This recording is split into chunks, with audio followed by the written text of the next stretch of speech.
Inicialmente, eu gostaria que nós começássemos aqui com um questionamento, né?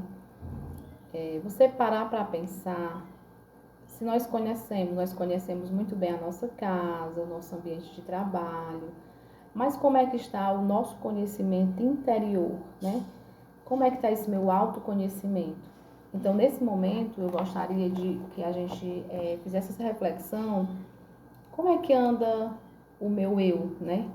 Então, dentro dessa formação que eu já estou hoje na vida adulta, como é que está essa questão do seu interior, né? Da sua formação como pessoa, no aspecto emocional, no aspecto cognitivo, no aspecto de uma forma geral, desse ser integral, né?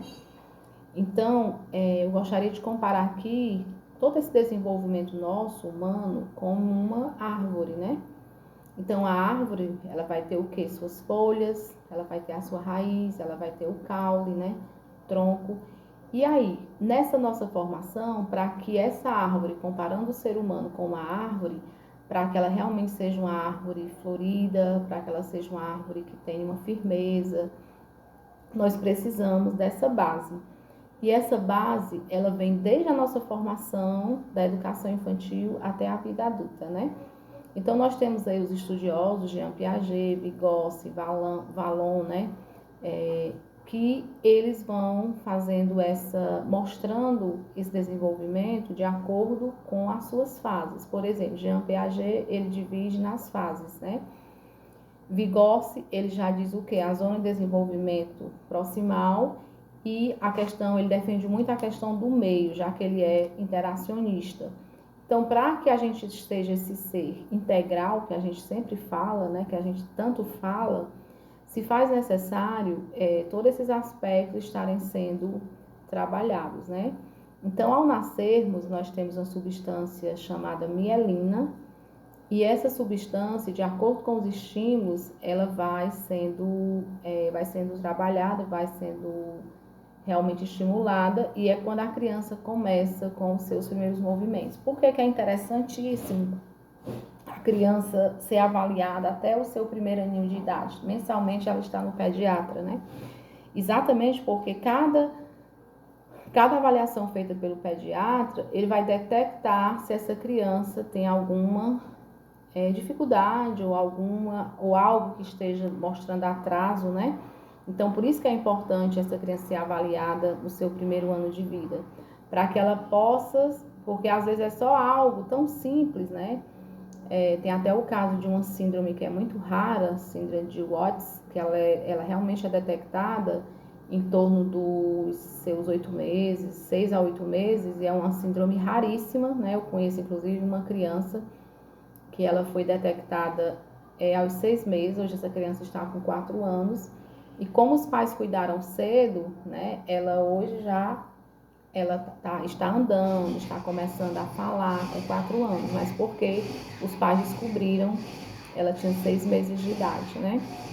Então, por isso que é importante essa questão do acompanhamento, né? Do acompanhamento para que esse ser humano seja trabalhado de uma forma bem especificada. Então, assim, o que eu sugiro enquanto psicopedagoga, enquanto pedagoga? Eu me preocupo muito com a formação da educação infantil. Por quê? Porque às vezes a gente percebe a criança deixando o seu lado do brincar, né? E sendo aquela coisa muito mecânica, com muita atividade. Então, o que eu sugiro, né, para que esse desenvolvimento humano, desenvolvimento da aprendizagem, seja um desenvolvimento bastante satisfatório e que realmente venha desenvolver esse ser integral, que é esse ser que a gente tanto fala. Porque eu até às vezes faço alguns confrontos que às vezes a teoria, ela tem uma certa divergência com a prática, né? Então, para que essa criança cresça com esse desenvolvimento interessante, deixa a criança brincar, deixa ela pular, deixa ela descobrir, né? E nesse brincar, que muitas vezes a pessoa pensa que é brincadeira boba, eu coordenava uma determinada escola e eu achei muito interessante uma vez uma mãe que ela dizia o seguinte: eu acho lindo quando eu vejo na agenda brincadeiras livres, né? Porque é nesse brincar livre que a criança vai começando a formar os seus conceitos. Então é muito importante a gente deixar essa criança brincar, essa criança descobrir. E aí respeitando o que diz realmente os direitos de aprendizagem da criança, que é o brincar, que é o conviver, que é o participar, que é o explorar, né? Então tudo isso ele vai, se você trabalha de uma forma tranquila, ele vai crescer um adulto independente, ele vai crescer um adulto realmente com a sua formação integral.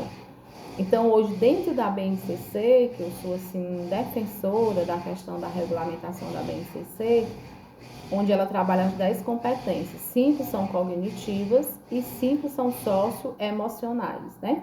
Então, olha que bacana.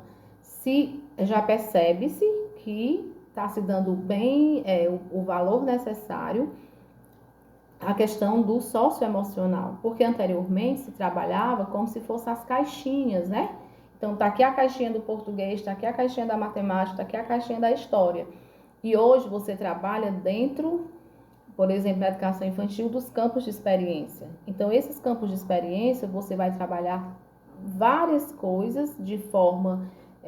às vezes, em uma atividade, você trabalha os 5 campos de experiências que rezam a BNCC. Então, aí sim, a criança ela vai crescer, né, de uma forma integral, de uma forma onde será desenvolvida os seus aspectos afetivos, motor, físico, social, né? E aí ela vai ter com certeza, ser um adulto com todas essas competências e habilidades bem desenvolvidas, né? Então, sempre respeitar a questão das habilidades. Quando você pega uma criança, por exemplo, você vai fazer uma brincadeira que é uma oficina de brinquedos, né? Então, nunca você deve, para essa oficina de brinquedo, você dizer, hoje nós vamos construir um bambolê, um vai e vem, por exemplo. Não, hoje nós vamos construir um vai e vem. Não. Você joga, se você tem você vai fazer uma oficina de brinquedo com sucatas, deixa livre, né? E aí deixa livre e deixa que ela vá construir o brinquedo dela. Porque é nesse brincar descontraído, nessa construção descontraída, que ela vai construindo realmente os seus conceitos, tá?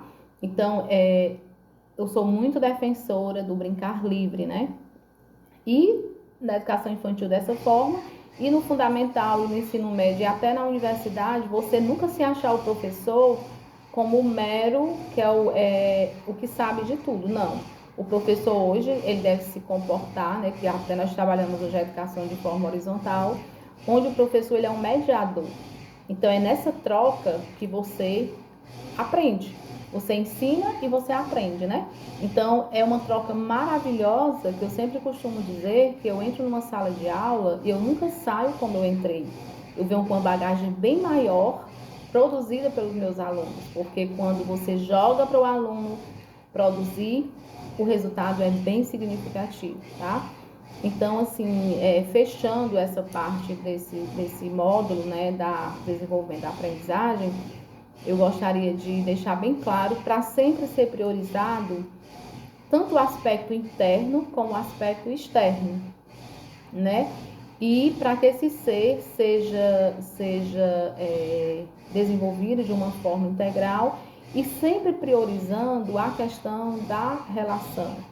Então, hoje você vê que o mercado, ele às vezes tem profissional, mas assim, tem muitos técnicos, mas às vezes faltam profissionais na área realmente do emocional, né? Então, às vezes as demissões acontecem mais, não sou eu, Betty, que estou dizendo, são as pesquisas que revelam, por conta desse emocional. Então, se nós trabalharmos no desenvolvimento dos nossos educandos, já com essa preocupação de fazer pensar, de fazer agir, de construir, ele vai crescer um profissional com uma raiz bem fortalecida, né? Como no início eu fiz a comparação do ser humano com uma árvore, né? Então, se esse ser é trabalhado de uma forma completa, ele vai ter excelentes resultados, né? E vai estar mais preparado para os embates que a vida nos oferece, tá?